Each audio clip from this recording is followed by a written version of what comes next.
ভাই, পৃথিবীতে যত ম্যাচ হয় সব থামায় দেয় একটাই ম্যাচ, এল ক্লাসিকো, বার্সেলোনা বনাম রিয়াল মাদ্রিদ।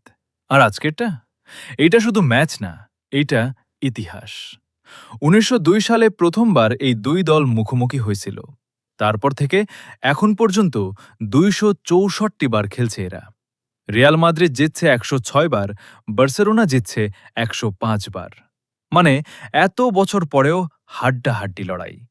এই ম্যাচ শুধু ফুটবল না ভাই, এইখানে আছে রাজনীতি, আছে ঘৃণা, আছে ভালোবাসা। দুনিয়ার ১৯০টা দেশে এই ম্যাচ দেখা যায়। মানে পুরা পৃথিবী থামায়া বইসা থাকে এই ৯০ মিনিটের লাইকা। এখন একটু পুরনো দিনে যাই, ২০০৫ সাল, বের্নাবেউ স্টেডিয়াম। রোনাল্ডিনিও ২টা গোল করল। এত সুন্দর খেলল যে রিয়াল মাদ্রিদের নিজের সাপোর্টাররাও দাঁড়াইয়া হাততালি দিল। ভাই, শত্রুর মাঠে গিয়া শত্রুর সাপোর্টার দিয়া হাততালি খাওয়া, এটা কতটা লেভেল লাগে।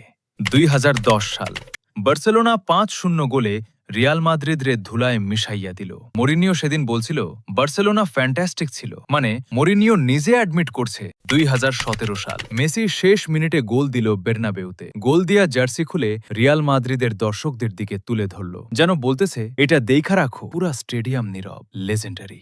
এখন আসো আজকের কথায়। বার্সেলোনা এখন ৮৮ পয়েন্ট নিয়ে শীর্ষে, রিয়াল মাদ্রিদ ১১ পয়েন্ট পিছে। বার্সেলোনা শুধু ড্র করলেই চ্যাম্পিয়ন। এই সিজনে ঘরের মাঠে ১৭ ম্যাচ খেলছে, ১৭টাই জিতছে। আর রিয়াল মাদ্রিদের অবস্থা? ড্রেসিং রুমে ভ্যালভার্ডে চুয়ামেনি ঝামেলা। এমবাপের বিরুদ্ধে ৪ কোটি মানুষ পেটিশন দিছে। কুর্তুয়া নাই, মিলিটাও নাই, মেন্ডি নাই, আধা দল ইনজুর্ড। ভাই, এক দল তরতাজা বাঘ, আরেক দল ভাঙা খাঁচার সিংহ। এল ক্লাসিকো মানেই অবাক করা ঘটনা। আজকে কি হবে সেটা কেউ জানে না, তবে এইটুক জানি ৯০ মিনিট চোখ সরাইলে চলবে না। কমেন্ট করো, রিয়াল মাদ্রিদ কি আজকে মিরাকল করবে, নাকি বার্সেলোনা আজকেই পার্টি শুরু করবে? ভিডিও ভালো লাগলে একটা লাইক দিয়ে যাও, ড্রিবল অন পেজটা ফলো করে রাখো, আর ইউটিউবে দেখলে অবশ্যই সাবস্ক্রাইব করো। পরের ভিডিওতে আবার দেখা হবে।